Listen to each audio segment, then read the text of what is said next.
A gente segue falando então sobre esse processo que envolve o julgamento do senador Sérgio Moro, agora com o presidente da Comissão de Direito Eleitoral da OAB São Paulo, Ricardo Vita Porto. Bem-vindo, doutor. Bom dia.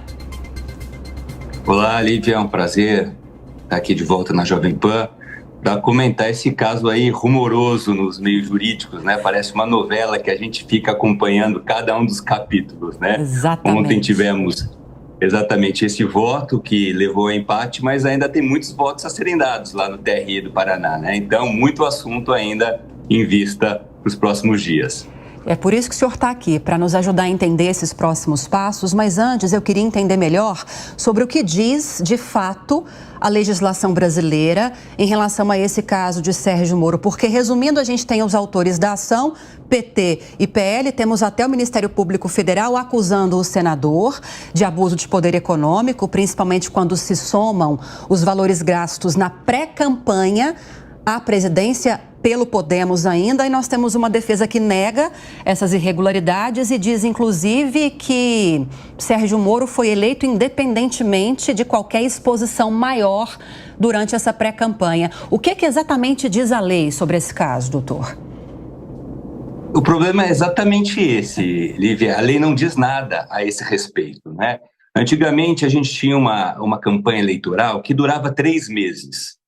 Ela foi reduzida agora para apenas 45 dias e possibilitou que os candidatos realizem aquela chamada pré-campanha eleitoral, né? Ele não pode pedir voto, mas ele pode expor suas ideias, suas plataformas, e é justamente esse período que nós estamos vivenciando agora em relação à eleição municipal de 2024. O problema é exatamente esse: a legislação não diz o que pode ser gasto e o que não pode ser gasto, e principalmente quanto pode ser gasto no período de pré-campanha eleitoral. O fato do senador Moro é bastante atípico, porque no início da pré-campanha de 2022, ele se lançou primeiro como pré-candidato a presidente da República.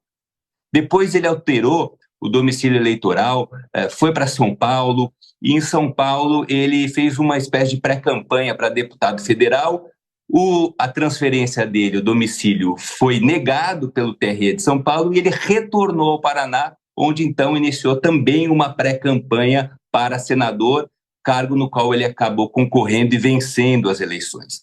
A alegação dos partidos é exatamente essa, que houve, por conta dessas diversas pré-campanhas que ele realizou, uma superexposição, né, uma vantagem em relação aos demais candidatos, e que nessas pré-campanhas os 2 partidos no qual ele esteve filiado acabaram realizando gastos que, no entender da acusação, seriam gastos excessivos.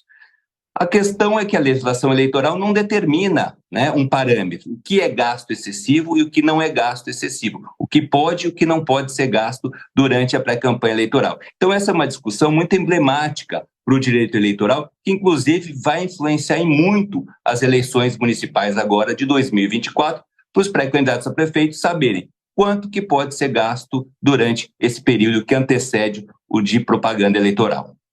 Agora, em que medida, Ricardo, esse julgamento está contaminado pelas figuras envolvidas? O ex-juiz, agora senador Sérgio Moro, a demanda pela perda de mandato é apresentada pelo PT e pelo PL, PT de Lula, PL de Bolsonaro.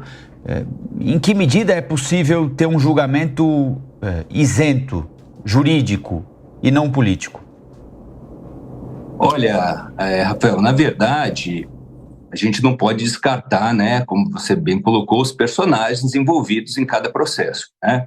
E aí, inclusive, a própria defesa alega isso, que o senador Moro, ele não precisaria ter realizado excesso de gastos, que não houve superexposição em relação a ele, pelo fato simplesmente dele já ser conhecido no Brasil e principalmente no Paraná. Agora, evidentemente que é um caso emblemático, chama a atenção da imprensa, mas eu fico bastante tranquilo que os julgamentos da Justiça Eleitoral têm se mostrado cada vez mais técnicos, né?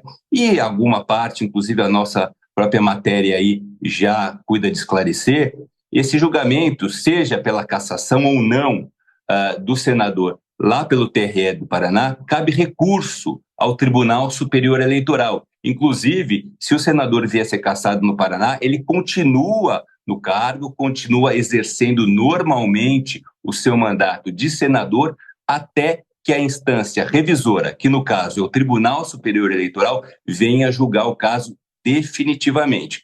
Então, eu acredito bastante na isenção.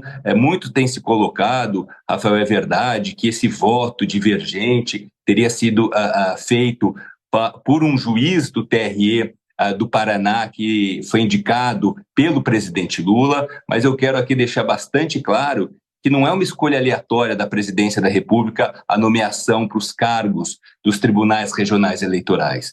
Primeiramente, as pessoas que disputaram esses cargos têm notório saber jurídico, idônea reputação e foram escolhidos pelo Tribunal de Justiça do Estado do Paraná, foram homologados pelo TSE e em lista tríplice foram escolhidos pelo presidente da República. Então, nós podemos aí dar toda a isenção ao TRE do Paraná, que, sem sombra de dúvida, está demonstrando pelas qualidades técnicas dos votos que foram dados até agora, que a questão está sendo analisada com bastante cautela e sem se deixar se influenciar com questões políticas ou partidárias. Zé Maria Trindade. Pois não, doutor, a gente vê que está estabelecido o terceiro turno, né? Aqui no Brasil. Toda campanha que se preze tem que montar uma equipe de advogados muito grande, né? E competente para acompanhar o dia a dia. Agora, não atrasa muito não, doutor Ricardo, a gente vê que agora, né, ainda estão discutindo a questão lá da eleição de um ano atrás. A impressão que eu tenho é que depois da diplomação, todos os processos já deveriam estar resolvidos, né? Zé Maria, você tem razão, mas a Justiça Eleitoral é campeã na celeridade, né? A gente, fazendo uma comparação com a Justiça Comum, um processo eleitoral, ele caminha muito mais rápido, até porque os prazos são menores. O que aconteceu aí, muito provavelmente, das culpas do atraso, é que o quórum do TRE do Paraná não estava completo, né? E para esse tipo de ações que podem levar à cassação do diploma ou do mandato, é preciso que a corte esteja completa, que todos os juízes deem o voto. E houve essa demora na nomeação. Mas, de qualquer forma, é importante colocar que nós estamos tratando de uma cassação do mandato eletivo, né? De alguém que foi eleito e já exerce o mandato eletivo. Então, sem sombra de dúvida, o processo deve ser feito com bastante cuidado, dando oportunidade para o acusado produzir todas as provas que ele entender necessárias e fazer um julgamento público como esse que está sendo feito, né? Com as partes dialogando, com os juízes dando cada um seu voto, com bastante cautela. Então, é natural do processo eleitoral. Mas eu quero lembrar que o mandato do senador Moro não é de 4 anos, né? É um mandato de 8 anos, né? Então, eventual cassação, e, no caso, se essa cassação for referendada pelo Tribunal Superior Eleitoral, nós teremos nova eleição suplementar no Paraná. E aí, evidentemente, a pessoa que vier a ser eleito nesse pleito suplementar, ele vai exercer o término do mandato dessa legislatura de 8 anos. Nós conversamos com o presidente da Comissão de Direito Eleitoral da OAB São Paulo, Ricardo Vita Porto. Muito obrigado pela entrevista. Bom dia para o senhor. Até a próxima. Até a próxima. Um abraço a todos.